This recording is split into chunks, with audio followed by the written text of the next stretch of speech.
is a show that focuses on the person behind the brony. I'm your host, Osaka Jack. Please sit back and relax as we talk to this week's guest brony. Hello, everyone. This is Osaka Jack with Into the Spotlight on Everfree Network. And today I have someone who we did not plan this, but his name works perfectly for the air date. Silverband, Silverband, your interview's released on Christmas Day. Hey there. I love it. Just thought of that right before we started recording. I was like, oh, I have to do this. I have to do this. Yeah. Right. How are you today? I'm doing great. In fact, I've been looking forward to this. Yeah. I'm doing good. How about you? Doing just fine. I'm wondering now if I should have kept delaying the interview just to build your anticipation. Oh, can we do it tomorrow? Can we do it tomorrow? No, that would be mean and cruel. I won't do that. Yeah. Well, yes, Silver Band is the name that you've chosen. If anybody doesn't know, could you do a quick description? What do you do in the community? Well, I basically take the $5 or so brushables that Hasbro sells, and I shave them off, repaint them, and customize them into mainly whatever I would like to make them look like. Sure.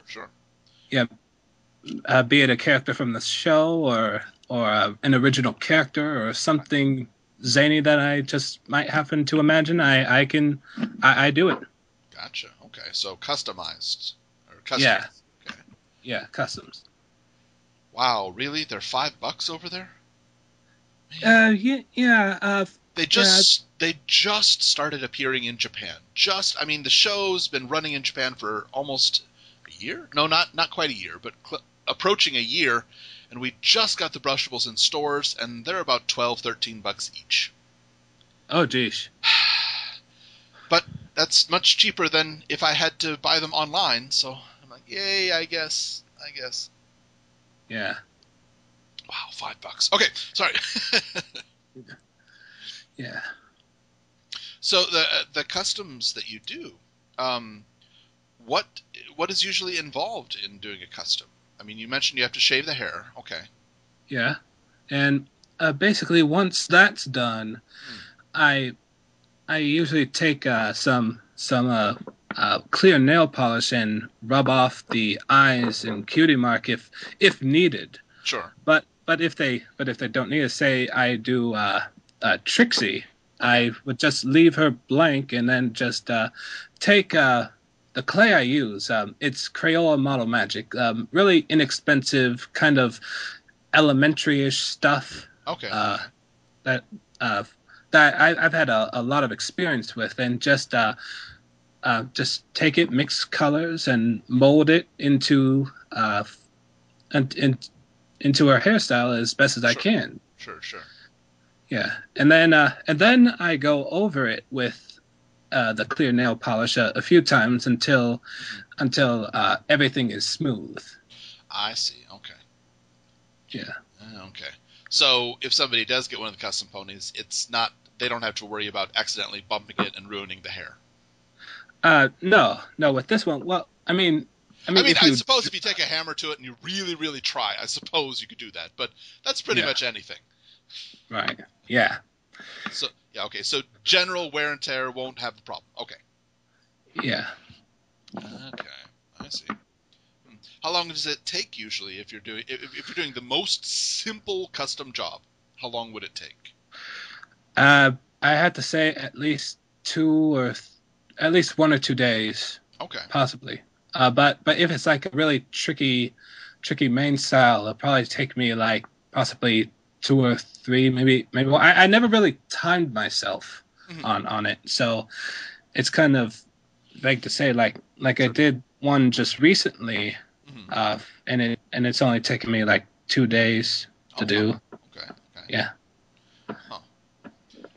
I would imagine. I know that I've heard many complaints about this, but rarity tends to be One of the most difficult, just because her hair does not exist in a 3D world. Yes. In fact, I've already taken my original rarity and scrapped it. Really? And yeah. I mean, whenever I update a design, I always scrap the old one and use the body for something else. Oh, okay. Yeah, and I have her tail done. I did sculpt her tail right now. In fact, I'm holding in her hand I'm holding her in my hand right now. I got her tail design, but I tried to do the mane once, and it just did not work. Yeah, it looks beautiful on the show, but it just doesn't translate to 3D very well. Oh yeah, and another tricky thing is that the purple Crayola Model Magic, the purple modeling compound, stains on the figure. Oh, okay. So you gotta wash your hands a lot if you're messing around with a pony that has a white coat like hers, a very light colored coat like hers. Sure. Otherwise, you get like purple stain spots all over her. Right. Yeah. I have no idea, but would it be possible to just take one pony and have that be your modeling pony, and you make the hair correct on that, and then take the hair off and put it onto another, or is that not possible? Well, I do have a dummy. Okay. I mean, that I use sometimes. In fact, I don't really use it a lot nowadays, but I have it just in case. But I could use that. I mean, in fact, I probably should start doing it a lot more. Yeah. I imagine the dummy will soon be all purple. I imagine so. It's starting to look kind of purple right now. I mean, well, yellow. It was supposed to be the one that I eventually turned into a dummy was supposed to be Britannia, the mascot of Buck, the convention in the UK, but the yellow started to smudge on it, so I decided, I'm just gonna take it off and start again, and just use this one as a dummy.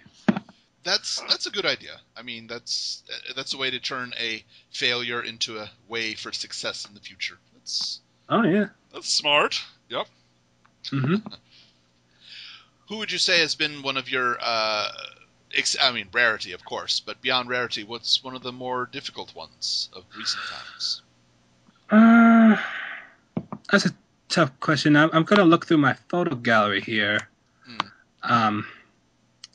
and take a look.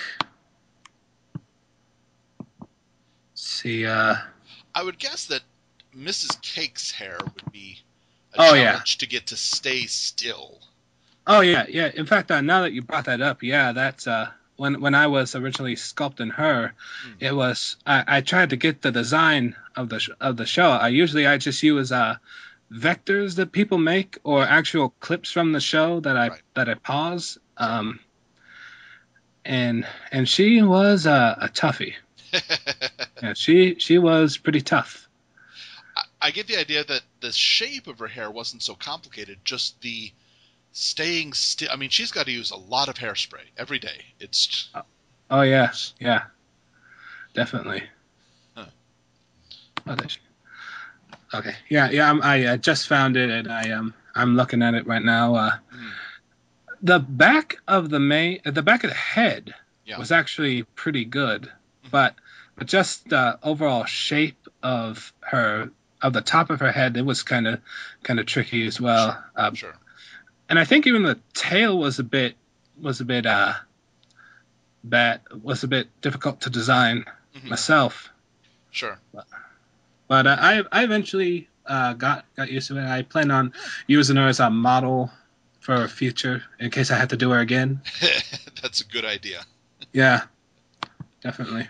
Well, slightly related to that, we've also got Mr. Cake. The stallions in Pony have a different body shape. Do you use the same brushables, or do you have to purchase different ones? Well, I mean, if you're talking about regular stallions, like Dr. Hooves or I can't really think of any main character uh, stallions, but I mean, like if you're talking about like Shining Armor and his more masculine body shape, then yeah, like Shining Armor or Big Mac. Yeah. In fact, I use the Shining Armor to make Big Mac. Ah, okay, there we go. That's what I was looking for. Okay. Yeah, but for this one, I just used a Princess Cadence and just trimmed off the wings and the horn. Ow! And then, oh God, it's painful. Oh my goodness. Yeah, and mainly just used a white modeling compound to sculpt his unique muzzle. Jaw. Oh yeah, his jaw, yeah.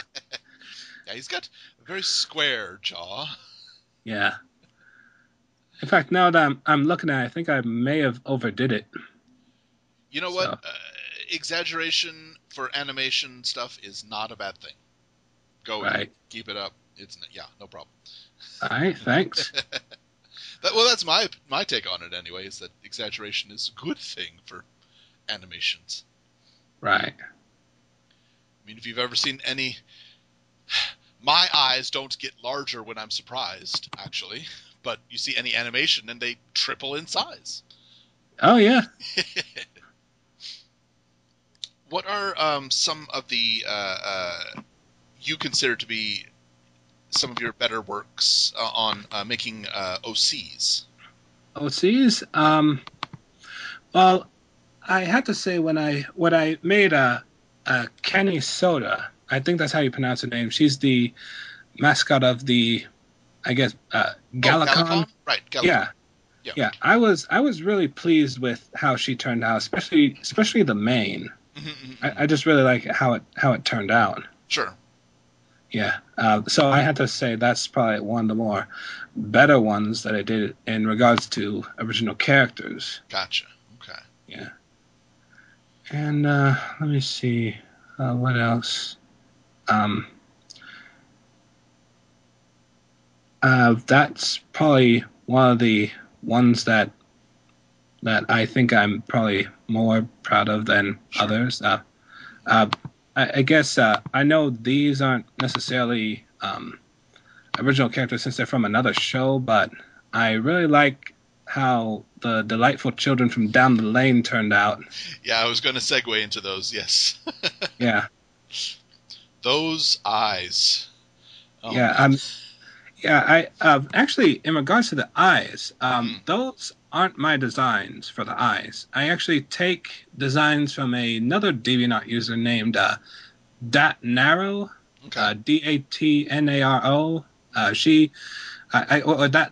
That person makes eyes, I guess, for free to use. Okay. Yeah, so I just use those and then just edit them in Photoshop. Sure. Yeah, or a paintbrush. That's the Macintosh version of Windows Paint. Gotcha. And with those, I try to make them similar to how they appear in the show. Sure. They're just while the other characters in Kids Next Door are just like black specks. They're just eyes with no pupils and just plain sky blue. Yeah. Yeah. They've always reminded me of Children of the Corn, but I think that's what they were originally based on when they were making the show. I believe so, yeah. If not, then it's an incredible coincidence. Oh, yeah. I mean, granted, each one of them has a definite white bread, good child, let's do no wrong look to them, despite being how evil they are. Yeah. They're creepy. Yeah. I appreciate that, the job that you've done on those, but honestly, I couldn't keep those in my apartment. I wouldn't sleep well. But no, move on. Nice. With so I can surmise, but I'd like to know for sure. The Flufflepuff that you did, is that cotton balls? Yes. Okay. I mean, that was kind of an experimental one that I always wanted to do. Sure.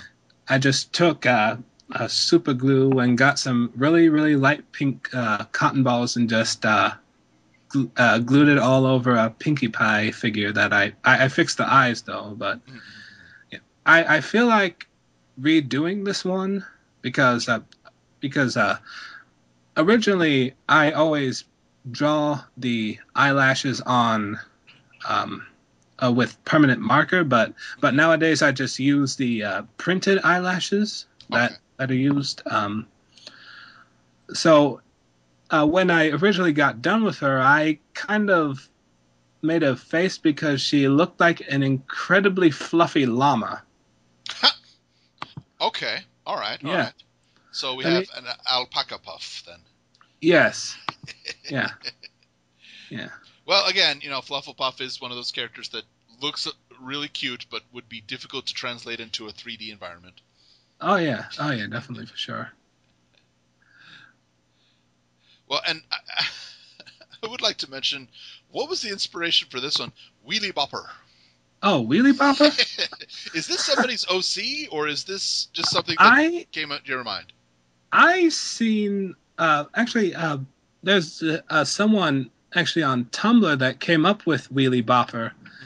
Mm-hmm. I think it's called like inverted A or upside down A or something. It's just like the signature is just an upside down A. Okay. And that person created had these sketches of this character, which is mainly a Pegasus with wheels instead of legs, and so I just thought it was the most outlandish, outlandish, bizarre thing that I've seen in the fandom, and I just said I had to make it, and eventually it did make it to Equestria Daily. Oh, nice. Yeah, in fact, I think a few of my pieces actually did make it to Equestria Daily. I know Snowdrop did, right, and this one as well. Mm-hmm. I'm always happy when I'm featured on there because I really like that site. Yeah.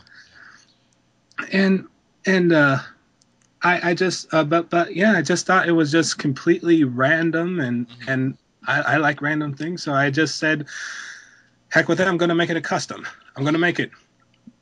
I'm looking at it now, and I'm wondering if it might be possible to take an RC car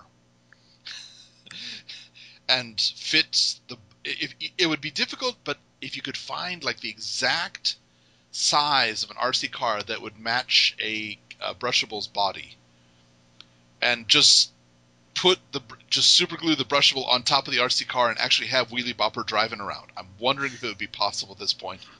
I think it'd be cute as heck. Yeah, that. Of course, then it would need an antenna. Yeah, well, I wouldn't be surprised if they actually made RC cars those size. Yeah. Yeah, in fact, and also when I was kind of thinking about Wheelie Bopper when I was doing it, I kept thinking of the Roadrunner from the Warner Brothers cartoon. Sure. And imagine like Wheelie Bopper in place of the Roadrunner and have some other pony in the place of Wile E. Coyote.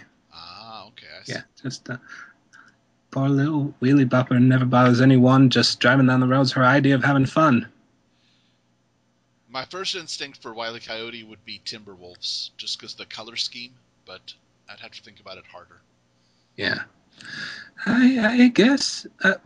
Yeah, though, to be honest, Wheelie Bopper, I mean, come on. You've got wings. There's no reason you can't fly if you... But I can understand a good drive. Good relaxing. But yeah.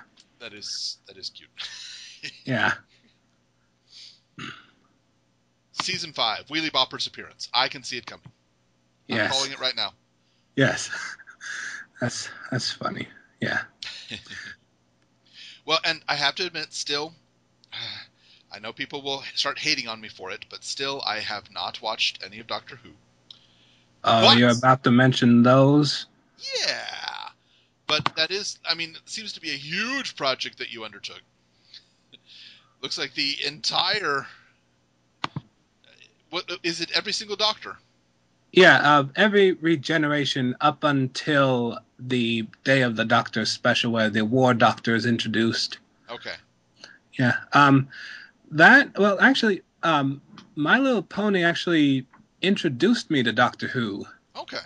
Yeah. At first,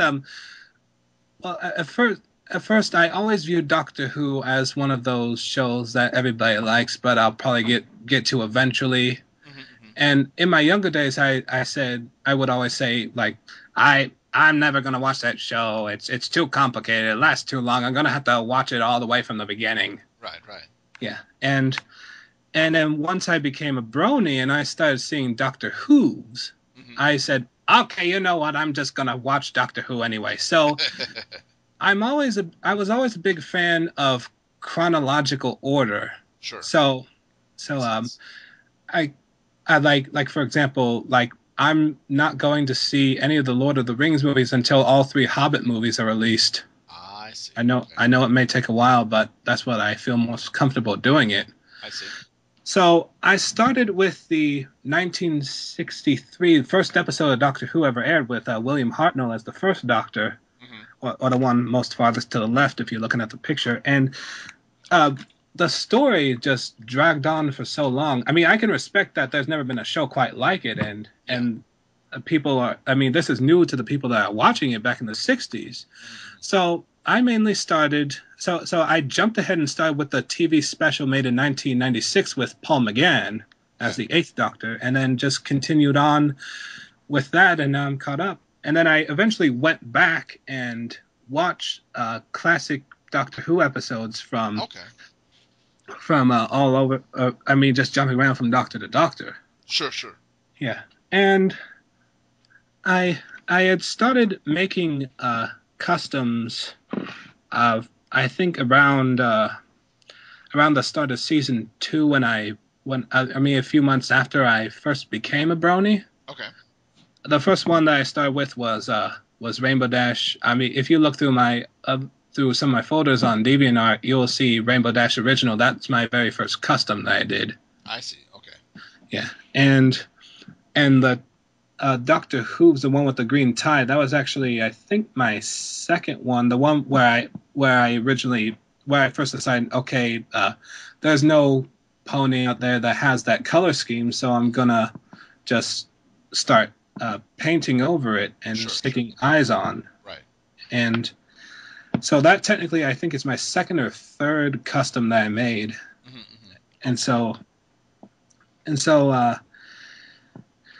And I also made and when I got into Doctor Who, I made the Matt Smith pony as well. And then when I jumped back into the classic series, I watched the Trial of a Time Lord, which is the 6th Doctor, season 23 of the original series, with the sixth Doctor played by Colin Baker. He's the one in the center with the rainbow-colored coat. Right. Okay. And I liked him so much that I had to make him. So I did. And then I figured everybody likes Tom Baker, so I'll make the 4th Doctor.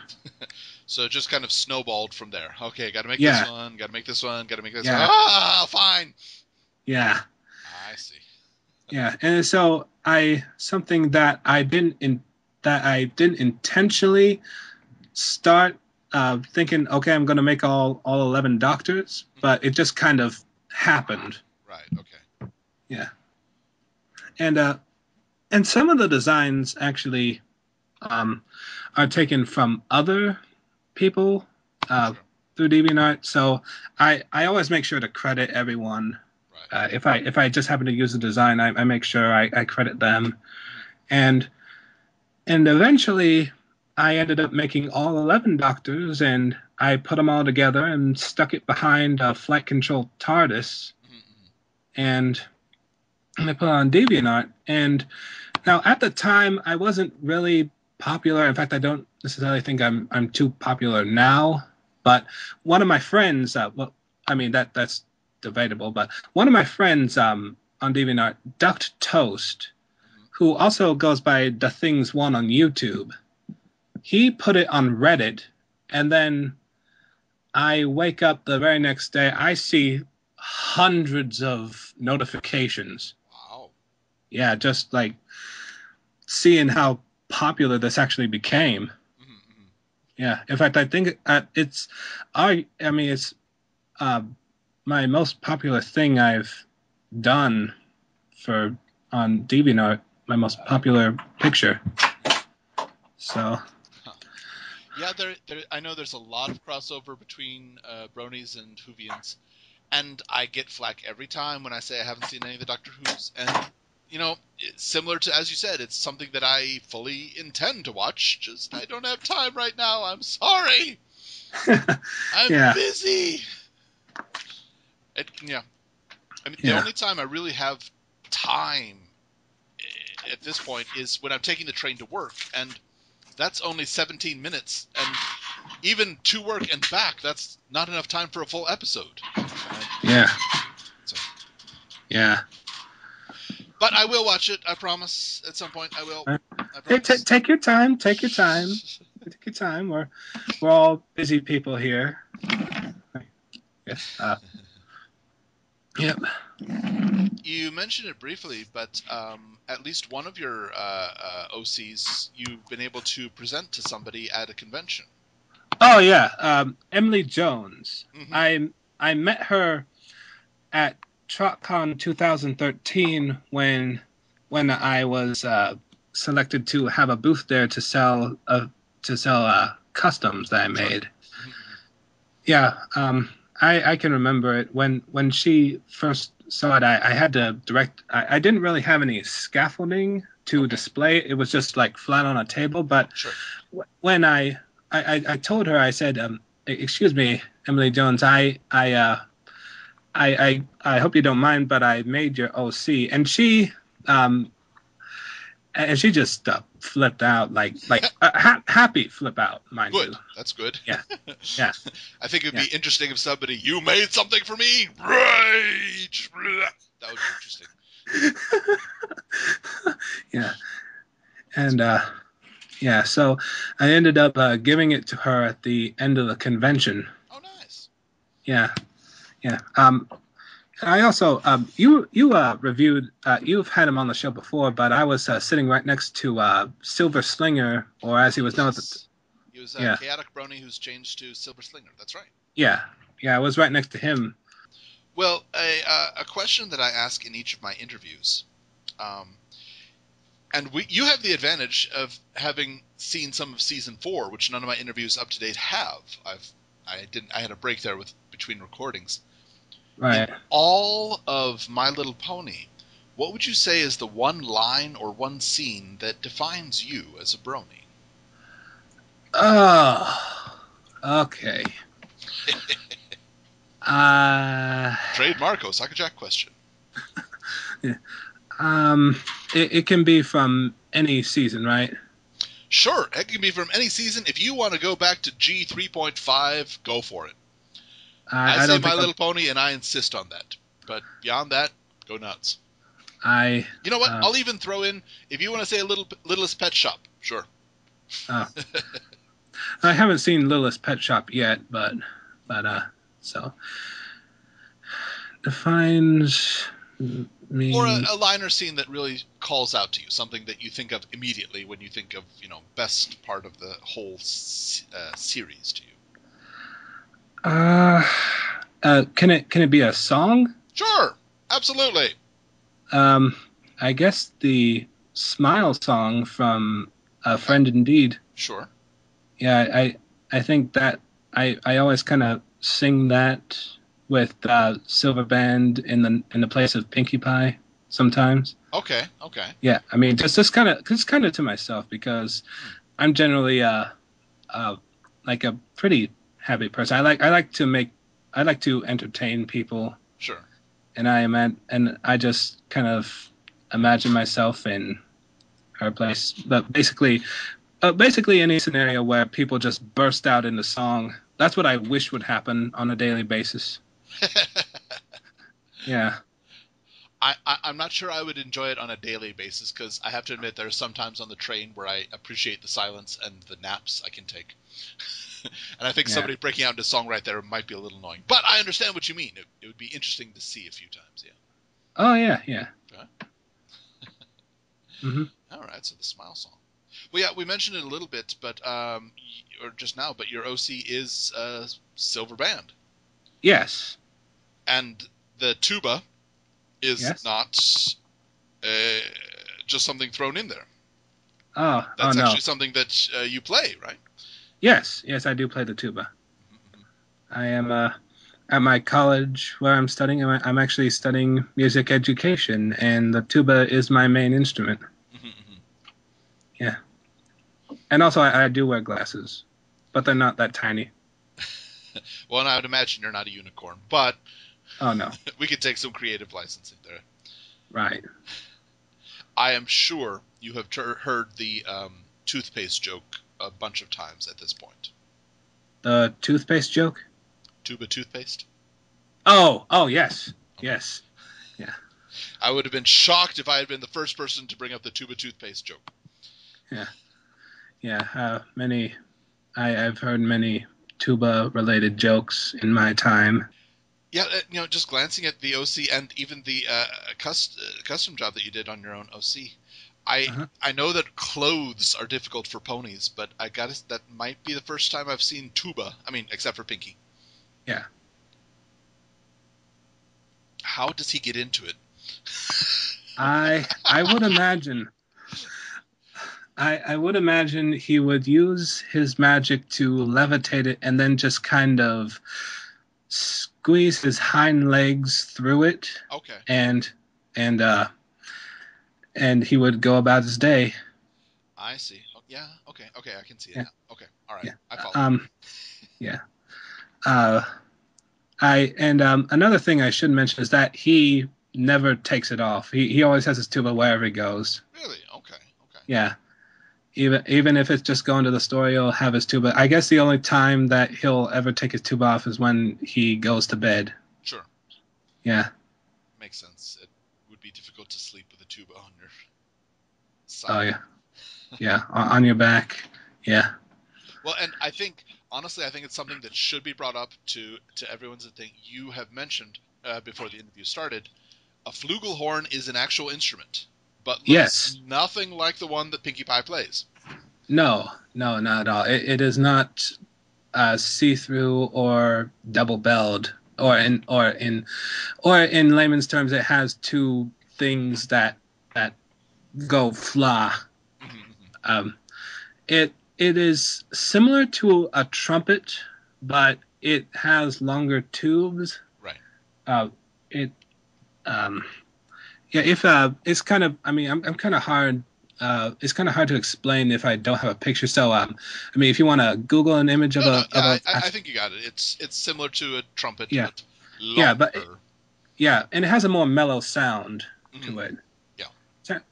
It's actually used for more. What's the word? Like mellow brass pieces. It can be used as a solo instrument as well. Mm-hmm. Yeah. In fact, in my band, there's been some cases where a mellophone had been used. Oh, okay. Yeah, for a mellow brass sound. Gotcha. I see. Okay. Mm-hmm. Oh, and I'll mention it real fast. Your tuba is silver. Yeah, the actual tuba that I play, or the one on my OC. Well, both really. Oh yeah. Yeah. The tuba that I play is actually silver plated. Because compared to a horn with a lacquer finish, or I'm using quotations here, gold plated. Yeah. It has a silver resonates a bit better than lacquer plated ones. That's the reason why I chose it. It's more expensive, but it does its job. Sure. And I just kind of transcended that over to when I was designing my OC. Oh, of course, absolutely. Yeah. Well, are there any conventions you're planning on attending for the upcoming year? Well, I'm definitely gonna try TrotCon again. Again, that was the first place where I've ever vended before, and trying to think here. And I would imagine they would choose me again for it. Yeah. And this year I'm taking a big leap, if you want to call it that. But I did put in an application for BronyCon. Oh, there you go. Yeah. Never know until you try. I just mainly like I don't have have like a original plan for it since I haven't heard back from them. I imagine I won't hear back for a while, but for now I'm just gonna sit back and see what happens. Yeah, sounds good. All right, well, everybody, today we have been speaking with Silverband. Thank you so much for coming by today. Oh yeah, anytime. Be sure to check him out on DeviantArt and take a look at those customs. If you're a Whovian, you definitely need to check out his many doctors. Yeah. Everybody, this has been Osaka Jack with Into the Spotlight on Everfree Network. We'll catch you next time.